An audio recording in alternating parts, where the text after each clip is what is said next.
علیکم دادا سلام وشي خرادي ده ساجد ده شکر ده ښه یې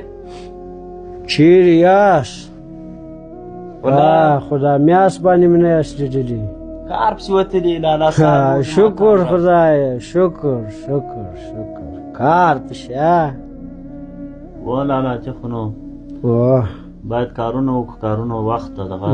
ول څوړمنی ده بالکل اولادونه خو هم ډوډۍ غواړي که نه غواړي بالکل یې غواړي ماشاءالله ډېر تکړه نه یاست ډېر تکړه یاست کار ونه کوم چې خو څنګه راغلي یاست لالا دغه پاته حساب چې هغه به م سر خلاص کړو چې نه سره وینو ښه ده له دوی سره پاټه حساب نو ولې نه خلاصوي څوم پاټه وې ځکه موږ نه د سره تقسیم کړي تقسیم بیا کومایانو ښه ده تا په ژوند تقسیم چې سره راتلي به ما په ژوند خو خاص ځان ځکه مهمه ده چې تقسیم شي نور خو چې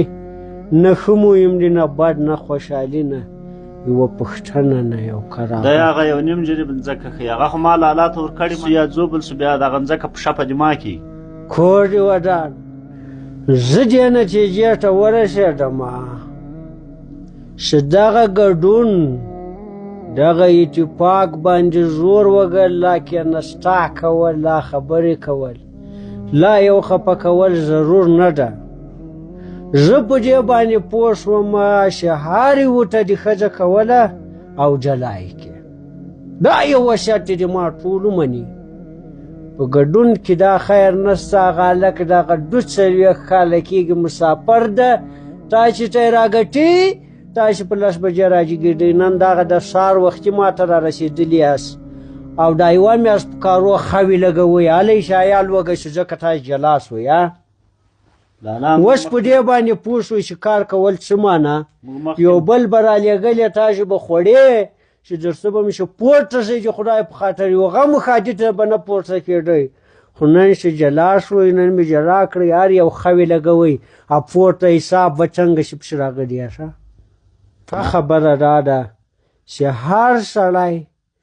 واده یې ورته وکړو او نور یې په خیر سات سره جلا کړي اتفاق به یې هغه اتفاق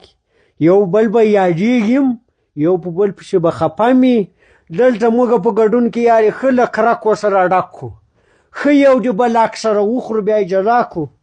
بیا نو 15 کاله یې د زړه نه راشپنېږي وایي د ما کې خوړلی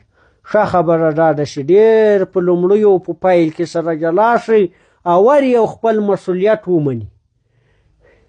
چې څه رقم هم زړه یا یو نیم جریب لکه ډول شي هغه هم جلا کړي